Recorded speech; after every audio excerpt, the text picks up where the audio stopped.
Saya pernah diludahi juga.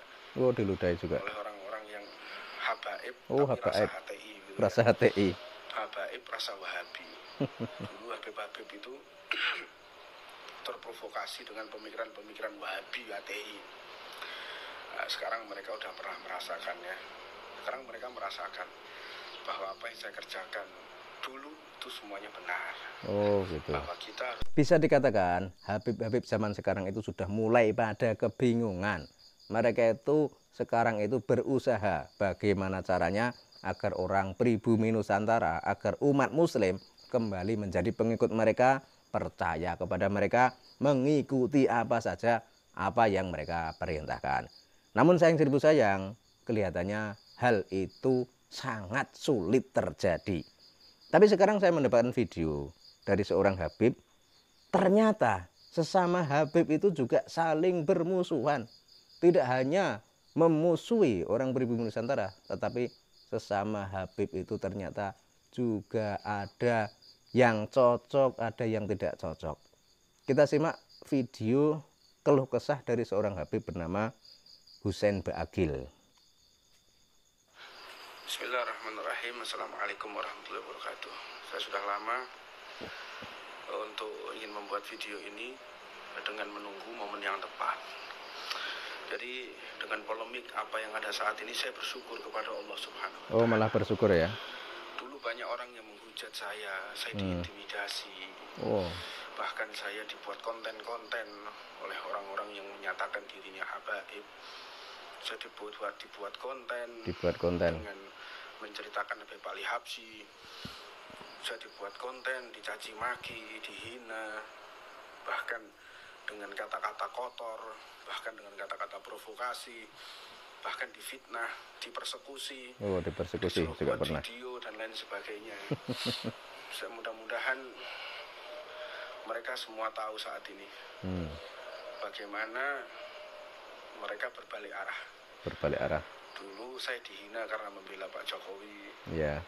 Saya dipersekusi, diintimidasi, bahkan dicaci maki, didatangi, diludahi, ya kan? Saya pernah diludahi juga. Oh, diludahi juga. Oleh orang-orang yang habaib, oh, tapi habaib. Rasa HTI gitu. Rasa ya. HTI. Habaib rasa Wahabi. Dulu Habib-Habib itu terprovokasi dengan pemikiran-pemikiran Wahabi, HTI. Nah, sekarang mereka udah pernah merasakan ya. Sekarang mereka merasakan bahwa apa yang saya kerjakan dulu itu semuanya benar. Oh, gitu. Bahwa kita harus bersama pemerintah. Harus kita bersama umarok, aparatur TNI Polri harus kita jaga, kita lindungi. Yeah. Sekarang mereka terkena imbasnya. Saya bersyukur sama Allah SWT. Bersyukur ya. Dengan semua polemik yang ada ini, sekarang semua habaib dicaci maki, difitnah. Itu karena mereka Habib-Habib dulu itu banyak yang terimbas, terprovokasi oleh orang-orang yang punya pemikiran yang bukan di dalam thariqah Sadah al-Alawiyah. Mereka yang keluar dari pemikiran Alawi.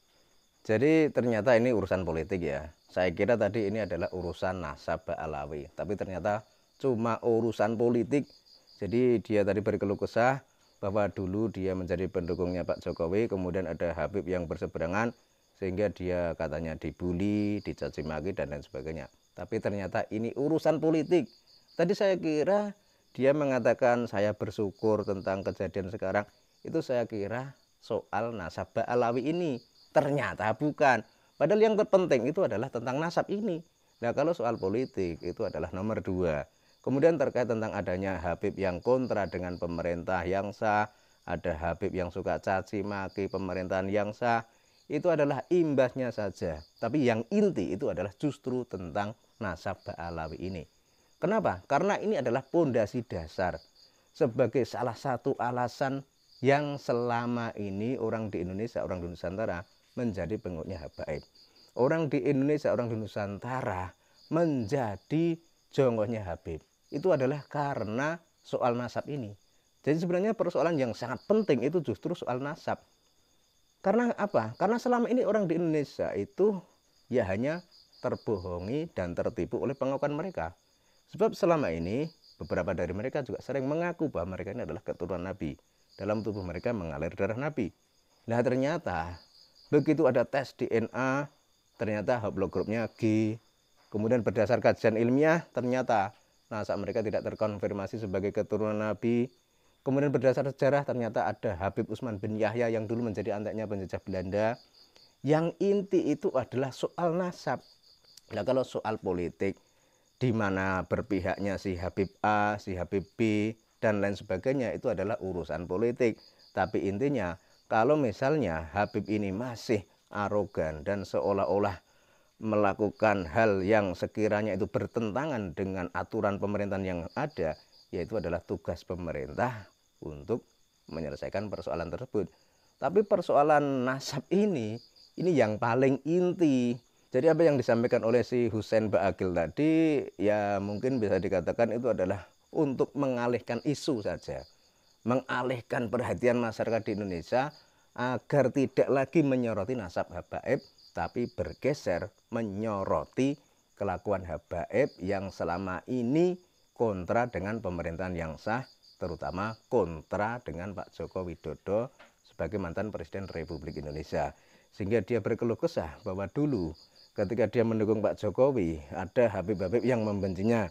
Nah sekarang ternyata mereka ini dicaci maki dan dihina sebab kelakuan mereka yang berani melawan pemerintahan yang sah. Yaitu adalah efeknya saja, tapi intinya itu adalah persoalan nasab tadi. Yang diinginkan oleh masyarakat di Indonesia itu adalah pengakuan mereka. Mereka ini harusnya kalau benar-benar orang yang berilmu tinggi, orang yang benar-benar berhati suci, mereka ini harusnya berani menyatakan diri kepada masyarakat di Indonesia bahwa mereka ini tidak terkonfirmasi sebagai keturunan Kanjeng Nabi.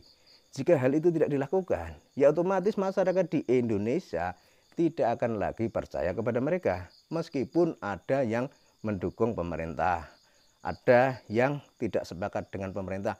Itu adalah cuma imbas dari polemik nasab ini. Artinya meskipun Habib ini ada yang mendukung pemerintah, yaitu tidak berdampak apa-apa bagi polemik nasab tadi. Karena yang menjadi inti itu adalah nasab. Jadi nasab mereka ini tidak terkonfirmasi sebagai zuriat Nabi. Maka itu harus dinyatakan ke publik secara luas agar masyarakat di Indonesia menjadi tahu dan menjadi mengerti